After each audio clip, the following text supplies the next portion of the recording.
긍휼이 풍성하신 하나님 아버지, 오늘도 주의 사랑에 의지하여 저희들이 주님 앞에 나왔습니다. 주는 나의 하나님이시며 내가 주님을 영원히 찬양과 경배를 올려드립니다.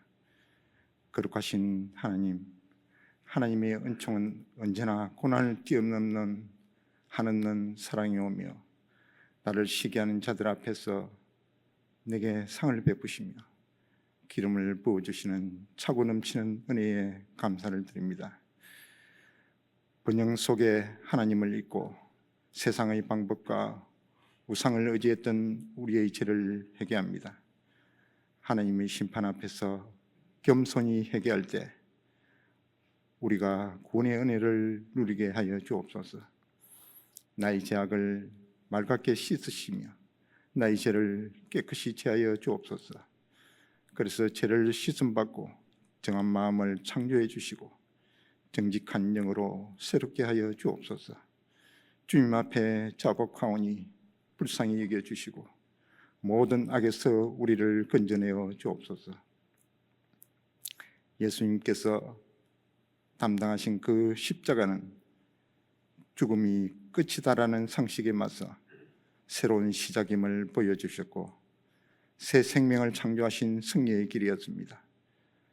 무너져야 세워지고 죽어야 살고 비워져야 채워지는 그런 질서를 우리에게 보여주신 것입니다. 이런 역설적인 논리가 하나님 안에 새로운 생명을 살아내는 우리에게 참다운 진리로 신앙의 방향을 안내하고 있습니다. 나의 옛 생명이, 나의 옛 습관조차도 십자가상에서 처리되었고, 그래서 이제는 내가 사는 것이 아니라 내 안에 그리스도께서 사신 것이라는 말씀처럼 내 안에 살아계신 주님의 통치와 다스림에 순종하며 살아감으로 진정 우리의 왕이 되시기를 소망합니다. 아직도 말씀에 내 모습을 비춰볼 때는 내 안에 이루어질 머나먼 진리이지만 선한 일을 시작하신 능력의 주님께서 온전히 이루어 주실 것을 소망하며 오늘도 나를 끄끄가며 주님께 간구하며 주님의 이름을 불러봅니다. 이 아침에도 임재의 하나님을 체험하며 참된 생명을 취하는 은혜의 시간이 되기를 소망하며 우리를 구원하신 예수님의 이름으로 기도드립니다. 아멘.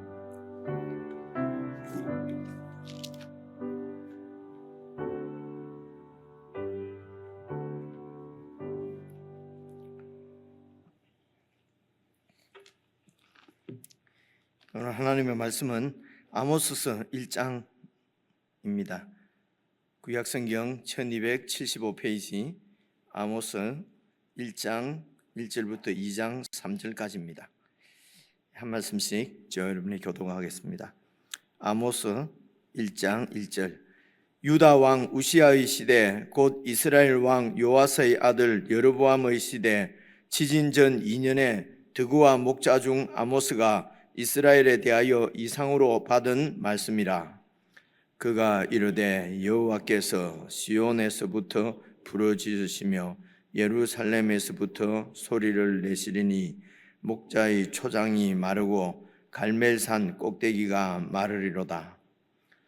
여호와께서 이와 같이 말씀하시되 다메섹의 서너 가지 죄로 말미암아 내가 그 벌을 돌이키지 아니하리니 이는 그들이 철 타작기로 타작하듯 길르앗을 압박하였음이라.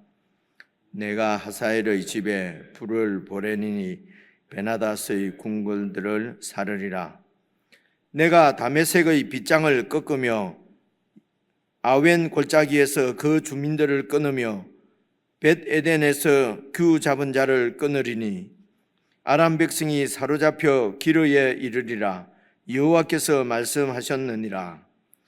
여호와께서 이와 같이 말씀하시되 가사의 서너 가지 죄로 말미암아 내가 그 벌을 돌이키지 아니하리니 이는 그들이 모든 사로잡은 자를 끌어 에돔에 넘겼음이라. 내가 가사 성에 불을 보내리니 그 궁궐들을 사르리라.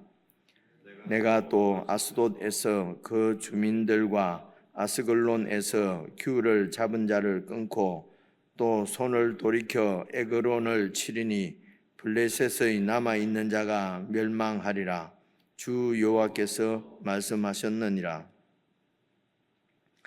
여호와께서 이와 같이 말씀하시되 두로의 서너 가지 죄로 말미암아 내가 그 벌을 돌이키지 아니하리니 이는 그들이 그 형제의 계약을 기억하지 아니하고 모든 사로잡은 자를 에돔에 넘겼음이라. 내가 두로 성에 불을 보내리니 그 궁궐들을 사르리라.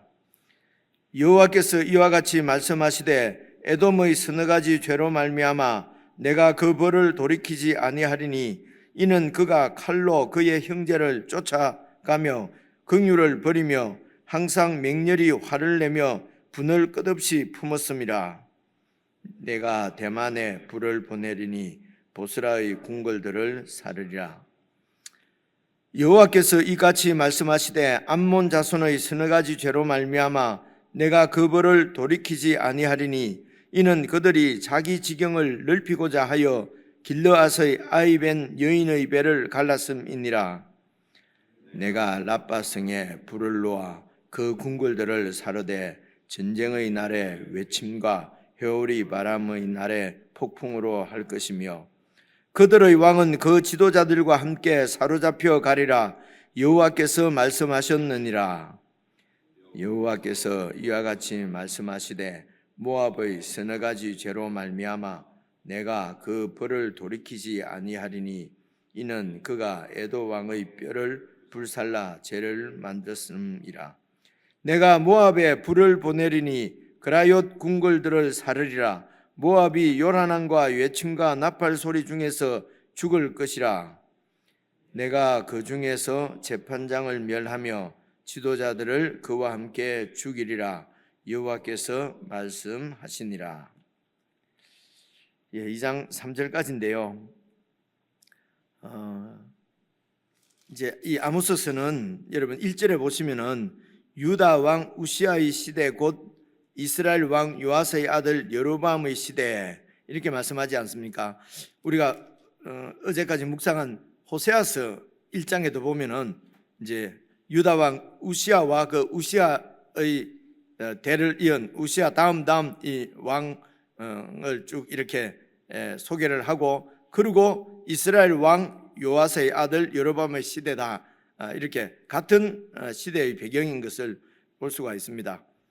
그래서 호세아서하고 아모스서하고 이제 이 두 책은 늘 이렇게 쌍으로 이렇게 같이 보통 얘기를 하거든요. 그래서 북쪽 이스라엘에 경고하신 하나님의 그 말씀이다. 이제 이렇게 북쪽 대상이 북쪽 이스라엘입니다. 그런데 호세아는 이제 북쪽 이스라엘에 이렇게 그 소속된 그 국민 백성이었고요. 그리고 아모스는 지금 이제 계속해서 읽어보시면요, 지진전 2년에 드그와 목자 중 아모스가 이스라엘에 대하여 이상으로 받은 말씀이라 이렇게 말씀합니다. 그리고 이 드그와는 그러니까 예루살렘 그리고 베델이 예루살렘보다는 이제 약간 그 위쪽에 있거든요. 그 베델보다는 한 10km 정도 이렇게 아래쪽에 있는 그런 성읍이라고 합니다. 그러니까 다시 말하면은 유다에 속한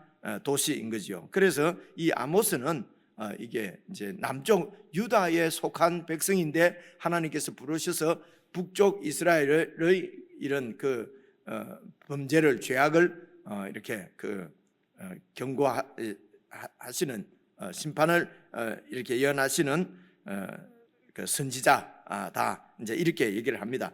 그런데 물론 이런 거는 과거의 얘기입니다만은 이제 전통적으로는 어쨌든 이 아모스는 남쪽 유다에 속한 백성이다. 그러니까 내부자가 아니고 외부자지요. 그죠? 이렇게 딱히 다른 그때는 완전히 이스라엘과 유다는 다른 나라니까요. 그래서 이제 남쪽 백성이라고 그렇게 얘기하는데, 근데 이제 뭐 학자들에 따라서는 이 드고아가 저 갈릴리 어디 북쪽에 있는 그런 도시다. 꼭 뭐 이렇게 얘기하는 그런 소수의 의견들이 이렇게 있습니다. 그러니까 이제 그래서 이게 벌써 뭐 3,000년 뭐 이런 그 이런 전 2500년, 3000년 전 이야기니까 그 도시들이 성읍들이 이렇게 지금도 우리 지금 한국만 해도 현대만 해도 그 마산시였다가 그냥 마산구로 되기도 하고 이렇게 막 이름들이 우스운 얘기지만은 저는 남산교회는 남산동 창원의 남산동이 정말 그 어릴 때는 남산동이 원래 그게 하나밖에 없는 줄 알았어요. 그런데 동네마다 가는 데마다 다 남산 옛날 얘기입니다만은 이제 제 고등학교 이제 졸업하고 이제 제가 남산교회 다니고 제가 이제 부산에가 지금 제 처입니다만은 그 이제 남산 교회를 얘기하니까 남산교회 가봤다는 거예요. 그래서 같은 교회인가 아니고 또 요 동업 저쪽에 가니까 또 그 남산교회가 또 있더라고요. 그래 이제 이렇게 이제 같은 이름을 가진 도시들이 여러 곳에 이렇게 있으니까 또 연구하시는 분들에 의하면은 그런 덕우아가 이렇게 북쪽에도 있었다 이렇게도 얘기를 하는데 저희들이 성경을 하나님의 말씀을 이해하는 데는 남쪽 출신이든지 북쪽 출신이든지 사실은 아무런 상관이 없습니다. 읽어보시면 아시겠지만은요. 그래서 이제 그래도 이제 좀 더 그냥 일반적으로 이렇게 되게 그 본문을 이해하는 데 있어서 별 상관이 없는 것은 그냥 쭉 전통적으로 이렇게 내려오는 가르침대로 이제 그렇게 저희들이 보면 될 것 같고요. 그런데 이제 간혹 이제 이런 원문이나 아니면은 이런 여러 연구들을 종합해 봤을 때 좀 더 이렇게 원래 의도하는 바가 더 좀 분명하게 드러난다. 혹은 또 번역에 약간 이런 문제가 있어서 뜻이 완전히 달라진다든가 이제 이런 부분들이 있으면은 저희 목회자들이 또 이렇게 연구한 대로 이렇게 여러분들에게 설명을 해드리기로 하고요. 그래서 여기에서 이제 1장 1절에서 중요한 것은 이 아모스가 이런 목자 중에 한 사람이었다는 것이죠. 그 당시 목자는 그냥 평범한 소시민이죠. 사실은요. 그리고 이 7장에 가면은 이 아모스에 대해서 또 뽕나무 치는 사람이라고 되어 있거든요. 그러니까 그때 이제 양도 치고 이렇게 농사도 짓고 이러니까 정말 그야말로 관리나 어떤 수도에 사는 지도층이나 이런 사람이 아니고 그냥 평범한 삶을 이렇게 살아가는 일반 소시민적인 그런 백성인데 하나님께서 부르셨다는 것이죠. 그 아모스에게 이스라엘에 대하여 이상으로 받은 말씀이라. 그래서 덕우와 목자 중에 한 사람인 아모스가 이스라엘 나라에 대해서 이상으로 받은 말씀이라. 하나님께서 그 아모스를 불러서 아모스에게 말씀을 이제 주신 것입니다. 그래서 이 말씀을 이제 이스라엘에 전하는 것이지요. 그래서 이제 여러분 이 이상이란 말은 이제 환상이지 않습니까? 그러니까 하나님께서 이제 그렇게 어떤 이렇게 이상은 이제 기이한 어떤 환상으로 이해를 할 수가 있는데 사실은 하나님께서 이제 백성들에게 말씀을 주시는 방법은 그 히브리서에도 있는 1장에 보면 나오는 대로 구약에는 이제 여러 선지자들에게 하나님께서 여러 모양으로 이렇게 여러 가지 일에 대해서 하나님께서 여러 모양으로 말씀을 선지자들에게 주셨다고 그러거든요. 그래서 이렇게 여러 가지 방법으로 하나님께서 부른 하나님의 백성에게 선지자에게 말씀을 주시는데 이런 모든 일들을 이렇게 시행하시는 주도하시는 분은 사실은 성령 하나님이시거든요. 그래서 성령을 통해서 성령께서 이제 이런 아모스나 하나님께서 선택한 선지자들에게 말씀을 주십니다.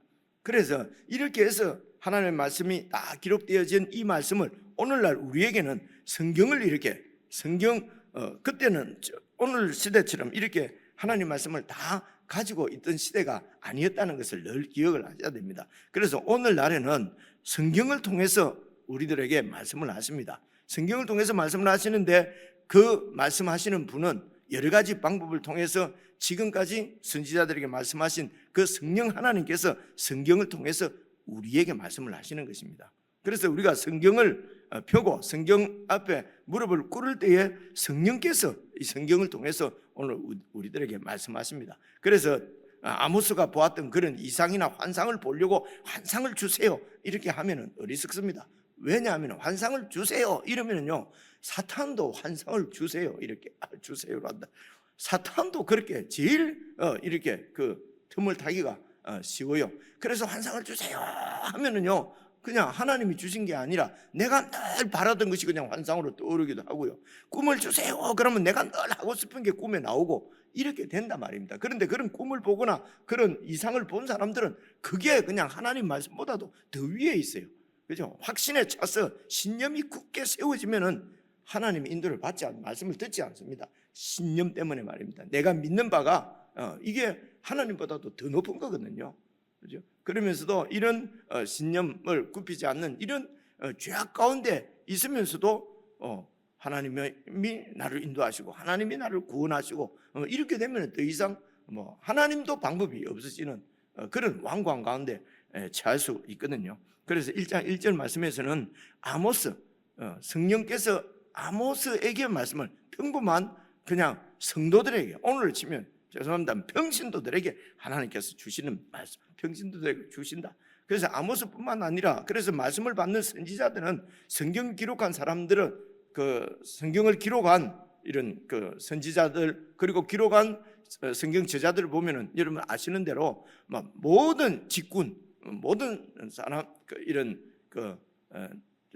이제 그 평범한 사람부터 왕까지 이렇게 학식이 그렇게 뛰어난 사람부터 그냥 평범하게 그냥 일상을 살던 사람까지 총망라되어 있는 것을 볼 수가 있습니다. 그래서 성령 하나님께서 성경을 통해서 오늘날은 어떤 종류의 사람이든지 어떤 상황에 처해 있는 사람이든지 하나님께서 다 부르셔서 말씀을 하시는 것이죠. 그래서 여러분 그 예수님 시대 때도 요즘 우리가 골로새서나 이런 신약 성경 보면은 다 이런 거짓 가르침들 때문에 이제 그 사도 바울이 그렇게 성경을 써서 보내는 그 말씀이 많이 나오지 않습니까? 그래서 예수님 시대 때 그때 그 초대교회 시대 때 거짓 가르침 중에서 제일 이렇게 교회를 혼란케 한 게 소위 영지주의 이렇게 얘기를 하는 그런 이제 그게 교회로 들어와서 이단처럼 그 이단으로 그렇게 세워진 것이거든요. 그러니 이 영지주의가 하는 것이 어떤 특별한 영적 지식을 가진 어떤 특별한 사람들만 이렇게 구원을 받는다는 거예요. 사람들은 늘 그렇게 하기를 원합니다. 특별한 사람, 어떤 특별한 그룹에 들어가야만 뭔가 이렇게 구원이 이루어지고 그렇게 해서 자기들의 존재감을 느끼면서 안도하려고 하는 것이죠. 그래서 이건 하나님을 신뢰하는 것이 아니고 우리 주 예수님을 믿는 것이 아니고 그냥 자기가 만들어낸 어떤 그런 그 우상이거든요. 거기에서 안식을 누리려고 하는 것이란 말입니다. 그래서 오늘날도 특별하게 이렇게 표현하기가 그렇습니다만 꼭 목회자만 이렇게 하나님 말씀을 밤새도록 받아가지고 그냥 시하듯이 여러분들에게 탁 나눠주고 이렇게 하는 것은 여러분 이런 것들이 이제 다 종교성을 자꾸 이렇게 사람들이 종교성이 발휘되는 것이거든요. 그래서 누구든지 목자든지 농부든지 정말 하나님의 인도를 바꾸지 않은 그런 하나님을 향한 그 진정이죠. 그 진정한 마음을 가지고 말씀을 펴면은 성령께서 성경을 통해서 우리에게 다 말씀하시는 것입니다. 그래서 같이 함께 이렇게 말씀을 나눌 때도 제가 이런 그냥 설명만 좀 이렇게 드리고 여러분 또 토요일 주일 이런 때는 또 혼자서 이제 이런 설명 듣지 않고 또 지금까지 저는 그러니까 오늘 1장 1절만 읽어도 상당히 익숙하잖아요. 그죠? 그 여로보암의 시대에 그러니까 좀 반갑지 않습니까? 여로보암 시대구나. 여로보암 시대는 목회자들이 자꾸 설명할 때 아주 국력이나 이 이스라엘의 국력이나 아니면 경제력이 가장 왕성했을 때다. 가장 번영을 누릴 때였다. 그때에 하나님 앞에 영적으로 큰 이런 범죄, 죄악이 그때에 더 번영한 만큼 죄악이 많았구나. 이런 건 이제 기본적으로 그냥 상식으로 딱 우리가 알고 이제 그 다음에 성경을 보게 되는 것이거든요. 그래서 이제 목회자들의 설명을 자꾸 듣고 계속 듣고 한 번 들었다고 끝나는 게 아니죠. 그죠? 그래서 이런 여로보암 시대에 그러니까 모든 게 풍성하니까 다 하나님의 축복이라고 그러거든요. 그래서 교회가 막 전도하면 막 사람이 몰려오고 교회가 커지면 하나님 막 축복하셨다. 하나님의 부흥의 역사가 일어났다. 그죠? 그리고 이제 줄어가는 요즘 시대는 뭐라 그럴 겁니까? 하나님의 축복이 아니고 하나님의 저주가 계속 임하고 그래서 뭡니까? 하나님의 그 뭐 부흥이 아니고 이제 쇠퇴의 길로 접어들고 그죠? 우리는 그렇게 막 흥청망청하면은 부흥이라고 그래요. 아주 뭐 축복이라고 그래요.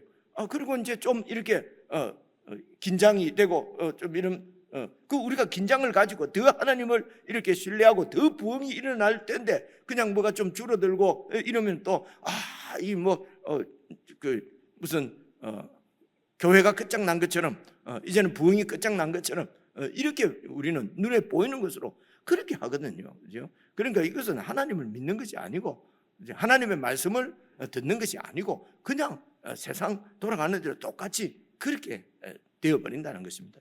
마찬가지입니다. 여로보암 시대가 이제 그래서 여로보암 시대에 많은 그 이스라엘 백성들은 지금으로 치면은 여러 번 말씀드리지만 구약 교회 성도들입니다. 구약 교회 성도들이 하나님의 그런 큰 복을 누리면서 지금처럼 막 이렇게 예배당도 막 크게 짓고 더 크게 짓고 그래 뭐 조금 사람 모이면은 목표가 뭡니까? 그냥 많이 모아서 지금 있는 예배당 허물고 더 크게 짓는 것이 그게 그러면은 목회 성공해. 그래서 목사님들하고 얘기를 해보면 내 평생에 교회 한 개 세우는 것이 내 지금 평생 목표다. 뭐 이런 얘기 듣거든요. 그래서 교회 한 개 세우는 거, 이제 교회당 세우는 거예요. 그래서 이제 어떤 아주 훌륭한 목사님들 얘기할 때, 그분은 교회를 몇 개 세운지 모른다고 예수님보다 더 능력 있는 분이구나. 난 예수님은 그냥 교회 한 개 딱 자기 교회 하나밖에 안 세웠는데 어떻게 그 목사님은 교회를 갖다 그렇게 많이 세우는지, 그죠? 이런 잘못된 이런 얘기들을 그냥 부끄러움 없이 하거든요. 말씀 앞에 무릎을 꿇고 겸손하지 못해서 생기는 문제가 아닐까 이제 이래 생각을 합니다. 말이 길어졌는데요. 아모스는 드고와 목자 중에 한 사람이었다. 그래서 이분이 여러 이스라엘에 대해서 말씀을 받았다. 자, 2절입니다. 그가 이르되 여호와께서 시온에서부터 부르짖으시며 예루살렘에서부터 소리를 내시리니 목자의 초장이 마르고 갈멜산 꼭대기가 마르로다. 그래서 시온, 예루살렘 여기는 하나님의 집, 하나님의 성전이 있는 곳입니다. 그래서 성전은 하나님께서 그 백성들과 함께 하시고 그 백성들을 다스리시는 왕이시라는 얘기입니다. 그래서 그 이스라엘도 하나님께서 왕이시라는 것이죠. 왕인데 이 하나님의 왕의 임재인 예루살렘과 완전히 선을 긋고 금송아지를 세우고 그곳에서 이제는 금송아지를 하나님으로 숭배하면서 사는 그런 백성이 된 건데, 근데 지금 하나님께서 말씀하신다는 것입니다. 우리의 왕이신 하나님께서 그래서 시온에서부터 말씀하시고 예루살렘에서부터 예루살렘 시온은 같은 반복으로 시온 예루살렘 이렇게 나오면은 같은 곳이구나 이런 거는 이제 딱 읽어보시면 아시겠죠, 그죠? 예, 그렇습니다. 그래서 예루살렘에서 소리를 내시리니 목자의 초장이 마르면 이건 심판이죠, 그죠? 그리고 갈멜산 꼭대기는 이게 마르지는 않습니다. 아닌데 그 갈멜산 꼭대기가 물이 마른다는 것은 이는 뭐 자연 현상이 아니라 하나님의 심판이라는 것입니다. 이제 3절부터 오늘 2장 3절까지는 6개는 이제 지금 표현을 하면 나라가 나옵니다. 이런 3절 보시면요, 여호와께서 이와 같이 말씀하시되 다메섹 나오지요. 의 서너 가지 죄로. 그리고 6절 보시면 여호와께서 이같이 말씀하시되 가사의 서너 가지 죄로. 그리고 9절 보시면요, 여호와께서 이와 같이 말씀하시되 두로의 서너 가지 죄로. 11절에 여호와께서 이같이 말씀하시되 에돔의 서너 가지 죄로. 그리고 13절에 여호와께서 이같이 말씀하시되 암몬 자손의 서너 가지 죄로. 또 2장 1절에 여호와께서 이같이 말씀하시되 모압의 서너 가지 죄로. 다 들어본 그 이스라엘 주위에 있는 열방들, 모든 나라들이지 않습니까? 3절에 그 다메섹은 이제 이스라엘 북쪽에 있는 그 아람 나라의 수도가 다메섹이거든요. 그래서 다메섹이라고 합니다. 6절에 나오는 가사는 그 6절을 쭉 읽어보시면요, 아스돗, 아스글론, 에그론 이런 도시가 다 나옵니다. 이 블레셋입니다. 우리가 익숙하게 알고 있는 나라 이름은 블레셋은 그런 가사, 에글론, 에스그론, 뭐 이런 아스돗, 이렇게 가드, 이렇게 다섯 개의 작은 나라가 연방 체제를 이루고 있는, 그러니까 이제 그것이 이제 그 블레셋이거든요. 그래 가사는 블레셋을 얘기합니다. 그리고 두로, 에돔, 암몬. 그래서 이 모든 그 열방들도 하나님께서 다 심판하신다는 것입니다. 그래서 하나님이 이스라엘의 왕일 뿐만 아니라 온 세상의, 온 우주의 주인이라고 하는 것을 지금 보여주시는 것입니다. 그죠? 근데 이게 아모스가 가서 두로에 가서 막 너희 하나님이 서너 가지 죄로 심판한다, 암몬 자손에 가서 서너 가지 죄로 심판한다, 이런 것이 아니고요. 이 지금 열방의 심판에 대해서 듣고 있는 사람들은 이스라엘 백성들입니다. 그죠? 그래서 이스라엘 백성들이 하나님은 우리의 왕일 뿐만 아니라 모든 열방의 운명도 쥐고 계시는 하나님이구나. 그래서 우리가 하나님 손에 달려있는 그런 주위에 있는 나라들을 동맹을 맺고 그들을 의지해서 하나님을 떠나서 그들을 의지하는 것이 바로 죄구나 하는 것을 지금, 그 당시에는 외교적으로도 이 여로보암 2세 때가 상당히 부강한 강력한 힘을 누리고 있었을 때거든요. 그런 열방과의 동맹을 통해서 안전이 보장되는 것이 아니고 하나님의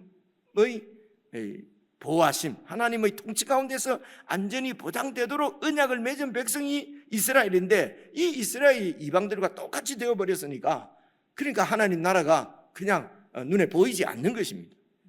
이스라엘을 통해서 하나님 나라를 세상 가운데 보이시려고 하는데, 이 이스라엘이 하나님의 나라 되기보다는 열방과 똑같이 되어서 우리가 더 강하고 더 이렇게 이제 이런 부강한 그런 번영을 누린 나라가 되기를 원하는 것, 하나님을 떠나서라도 그 바알을 섬기더라도 더 크게 되고 더 강력해진 나라 백성으로 살고 싶다는 것입니다. 이게 우상이라는 것입니다. 이게 죄라는 것입니다. 자, 그래서 여섯 나라가 나오고요. 거기에 전부 서너 가지 죄라고 해놓고 딱 한 가지밖에 안 나와요. 그래서 이 서너 가지 죄는 원문에 보면은 세 가지 죄, 그리고 네 번째 죄, 이렇게 해서 3+1 뭐 이제 이렇게 다 되어 있답니다. 그래서 이제 플러스 1이 붙는 것은 결정적이다. 이거는 완전히 최고의 선고다. 이제 이런 의미를 히브리 문학에서는 그런 의미를 갖는다고 그럽니다. 그래서 이제 서너 가지 죄, 이 말은 이 나라들을 하나님께서 심판하시는 궁극적이고 또 결정적인 이유가 바로 이유가 되는 죄가, 여러분 다메섹 같은 경우에는 철 타작기로 타작하듯 길르앗을 압박했습니다. 그래서 이제 길르앗은 이스라엘의 요단강 동쪽에 있는 그 지역이거든요. 그러니까 다메섹이 길르앗을 이렇게 공격을 해서 이제 상대방을 이렇게 이제 침략할 때에, 전쟁을 할 때에 완전히 철타작기로 막 이렇게 이제 그 길르앗을 압박했다는 것입니다. 그리고 이제 6절 가사 또 보면은요, 사로잡은 자를 에돔에다가 팔아버렸어요. 노예로 팔아버렸어요. 9절 두로도 보면은요, 형제와의 계약을 깨버리고 사로잡은 자를 그냥 에돔에다 노예로 팔았어요. 11절에 보면요, 에돔은요 그 형제를 쫓아가면서 막 이렇게 막 분노를 쏟아버립니다. 긍휼을 버리고 끝없는 분노를 품었다. 그리고 이제 12절 보면요, 대만에 불을 내리고 보스라의 궁궐을 살한다, 이런 거는 다 에돔 나라에 있는 대표적인 도시들 이름입니다. 에돔을 다 상징하는 겁니다. 13절 보시면요, 암몬은요, 이는 그들이 자기 지경을 넓히고자 하여 길르앗의 아이벤 여인의 배를 갈라. 그래서 내 그 지경을 확대하게, 다른 나라를 침략을 해서, 약한 나라를 침략해서 내 이런 땅을 넓히기 위해서 그렇게 해서 여인의 배를 가른 이런 잔인무도한, 완전히 이런 극도로 인간성을 완전히 이런 상실한 이제 이런 그 모습을 보이죠.